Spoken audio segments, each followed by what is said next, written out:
నేపాల్ ప్రకృతి విలయంలో గల్లంతైన వారి సంఖ్య అంతకంతకు పెరుగుతోంది. ఈ జల ప్రళయంలో 300 మంది వరకు భారతీయులు కొట్టుకుపోయినట్టు నేపాల్ విదేశాంగ శాఖ మంత్రి సిసిర్ ఖనాల్ వెల్లడించారు. ఈ విషాదంలో మృతుల సంఖ్య 175కు పెరిగింది. మరో 750 మందికి పైగా గల్లంతయ్యారు. దీంతో మృతుల సంఖ్య మరింత పెరిగే అవకాశం ఉంది. జల ప్రళయానికి నేపాల్ మొత్తం వణికిపోయింది. నేపాల్ చైనా బోర్డర్లో రాకాసి వరదలు విలయతాండవం చేశాయి. ఆకస్మికంగా వచ్చిన వరద తాటికి ఊళ్లకు కొట్టుకుపోయాయి. గల్లంతైన వారిలో కైలాస మానస సరోవర యాత్రకు వెళ్లిన 28 దేశాలకు చెందిన టూరిస్టులు ఉన్నారు. వారిలో 133 మంది భారతీయులు ఉంటే అందులో 77 మంది ఈషా ఫౌండేషన్ యాత్రికులు ఉన్నట్టుగా గుర్తించారు. మిగతా వారంతా అమెరికా, మలేషియా, యూకే, దక్షిణాఫ్రికా, ఆస్ట్రేలియా, నెదర్లాండ్స్ ఈ దేశాలకు చెందిన యాత్రికులుగా గుర్తించారు. ఇక టిబెట్ నేపాల్ సరిహద్దు రీజియన్ కు ఆకస్మికంగా వరదలు సంభవించాయి. కొండ ప్రాంతాల నుంచి ఉధృతంగా దూసుకొచ్చిన వరద నీరు సరిహద్దులోని రసువా, నువాకోట్ జిల్లాలోని గ్రామాలను నామరూపాలు లేకుండా తుడిచిపెట్టేసింది. సరిహద్దు చెక్పోస్టులు, హైడ్రో పవర్ ప్రాజెక్టులు, చైనా కస్టమ్స్ కార్యాలయం, కీలకమైన ఫ్రెంచ్ బ్రిడ్జ్ ఈ వరద తాటికి కొట్టుకుపోయాయి.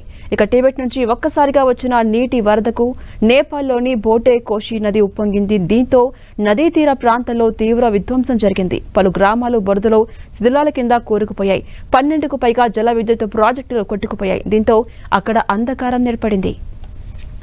ఇక వరదలతో కరెంటు సరఫరా, రవాణా వ్యవస్థలు పూర్తిగా స్తంభించాయి. దీంతో వరద ప్రభావిత ప్రాంతాలకు చేరుకోవడం రెస్క్యూ బృందాలకు కూడా పెద్ద సవాల్గా మారింది. నేపాల్ చరిత్రలోనే ఇంత పెద్ద ప్రకృతి విపత్తు జరగడం ఇదే తొలిసారిగా కనిపిస్తోంది. నేపాల్ వరదల దృశ్యాలు చూస్తుంటేనే వణుకు పుడుతోంది. ఆ విజువల్ కూడా మనం టీవీ స్క్రీన్ పై చూడొచ్చు. వరద తాటికి పెద్ద పెద్ద బిల్డింగులు కూడా మాయమైపోయాయి. భవనాలన్నింటినీ వరద నీరు తుడిచిపెట్టేసింది. ఈ సమయంలో అక్కడున్న జనం ప్రాణభయంతో పరుగులు తీశారు. టిబెట్ లోనూ ప్రాణ నష్టం సంభవించింది. అక్కడ 3 మరణిస్తే 256 మంది కనిపించకుండా పోయారు. ఇక మరోవైపు నేపాల్ ప్రధాని బాలేంద్ర షా అత్యవసర సమావేశం ఏర్పాటు చేసి సహాయక చర్యలను పర్యవేక్షిస్తున్నారు. ప్రైవేటు హెలికాప్టర్స్ ను రంగంలోకి దింపి చర్యలను ముమ్మరం చేశారు. అక్కడ సైన్యం కూడా 14 హెలికాప్టర్స్, డ్రోన్ల సాయంతో రెస్క్యూ చర్యలను వేగవంతం చేసింది. మరిన్ని రెస్క్యూ బృందాలను ప్రభావిత ప్రాంతాలకు తరలిస్తుంది. ఇక బాధితుల సాయం కోసం Nepal tourism board emergency numbers ను ఏర్పాటు చేసింది. సాయం కోసం 1234 టోల్ ఫ్రీ నంబర్, అలాగే 1144 hot line, tourist police number ను 9851289445 కి కాల్ చేయాల్సిందిగా కోరింది.